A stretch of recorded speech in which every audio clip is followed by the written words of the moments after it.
So let me talk about an example on the automotive space. I think many of you will have recognized the Tesla Roadster as the first real electric sports car out there.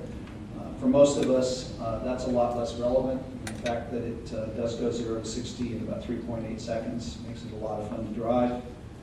You can ride it for about 225 miles before it runs out of electricity. But more relevant is actually the white sedan up top, which will be coming out at the tail end of next year, and is basically the equivalent of a BMW 5 Series Mercedes E-Class. It sells at about the same price point, $60,000, and will be really the first fully electric, highly attractive family car. And needless to say, my wife made sure that we were at the very top of that waiting list. But this is a company we invested in 5 years ago. And I can honestly say, when I first walked into my partnership and proposed that we were going to invest in a car company, people thought I was nuts. I mean, I got the DeLorean, does that mean anything to you? Segway, have you seen the movie Tucker? And I pretty quickly realized that this was something that there was no way I was going to walk in with a business plan or walk in with an investment memo and say, this is why you have to do this deal. Here are the financial projections. And instead what I did is I took every one of my partners and I brought them down to the company and I put them in a car for an entire afternoon to test drive these cars. And a week later, we had the same discussion and people said, yeah, these financials, they're complete BS. They're unbelievable. They'll never happen. I said, that's probably right. They're either way, way too high or they're way, way too low.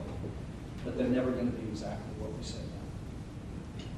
But do you believe that people will buy this car? And the answer ultimately was, yep, people will buy this car. In fact, what was interesting is the women in my partnership were overwhelmingly more in favor of this car because it was the first sports car that they could get into and get that full performance out of it. Any other car that drives that quickly, you're having to do massively quick clutch shifts, which is a heck of a lot harder than just pressing down on the gas and enjoying the ride. In fact, I had the pleasure about a year and a half ago, Bill Ford came out to visit. I asked him, I assume you've driven a Tesla. And Bill said, no, we've taken them apart, we've looked at them in great detail, but I've never driven one. So I handed him the keys and said, why don't we go for a ride? And I didn't realize that he'd had a youth, as a misspent youth as a car racer. And I've never been so frightened sitting in a car in my life. But he came back completely overwhelmed with the notion of what you can actually do with one of these cars. But here's what's happened in 5 years. If you went to the Frankfurt Auto Show last fall, suddenly virtually every major manufacturer around the globe was announcing an electric car. There's a lot of different things here. The bright red one on the left is Porsche's RS8 with a, or excuse me, Audi's RS8 with a Porsche electric motor in it. And I haven't driven one of them yet, but a few friends who have say, it blows the pants even off the Tesla. So, a lot of innovation going on. The interesting thing is, if you go back and look at the timeline, again, when we first looked at making this investment, we had spent a lot of time when I was traveling around the world talking to major corporations. I'd spent time at Ford, I'd spent time at Chrysler, I'd spent time at General Motors. We talked about the electrification of transport. We talked to Shell and BP about it, and people were pretty much in disbelief. And when we first announced the Tesla Roadster, most of those guys came down to visit. And we had a whole series of conversations about how long was it going to take to change out vehicles. And the conventional wisdom at the time was, it takes us between 7 and 12 years to come out with an entirely new model line. So if you're talking about the 550 sedan versus the 530 sedan, we knew that in a couple of years. But if you're talking about an entirely new model line, 7 to 12 years. So look at what's happened. We haven't gone 7 to 12 years. We've gone 5 years from the first Tesla to the point where all of a sudden everybody has announced electric cars.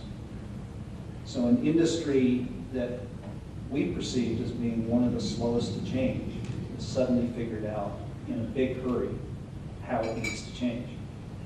And part of that is that if you go to Detroit today, there's a lot of people working in Detroit who come from Silicon Valley. So one big change over what we did in IT is that, as I said earlier, everybody saw the movie called Silicon Valley, but now you've got engineers who grew up in Silicon Valley working in Detroit. And suddenly they're saying, there's no reason we can't do this. And so you reach these tipping points where all of a sudden you go from this is BS, not going to happen, can't be done, to it can be done. And you start unleashing an awful lot of entrepreneurial activity. And I think what we're discovering is there weren't half as many sort of brain dead people in Detroit as people assumed. What was going on was that you had a lot of conventional thinking going on, but you had some very, very smart people there who have today been unleashed to think about things in a new way. And so I can't tell you whether Tesla will be for us a huge financial success or not. That still is a story to be told. But there's no question that just by creating that car, we caused an entire industry to think of itself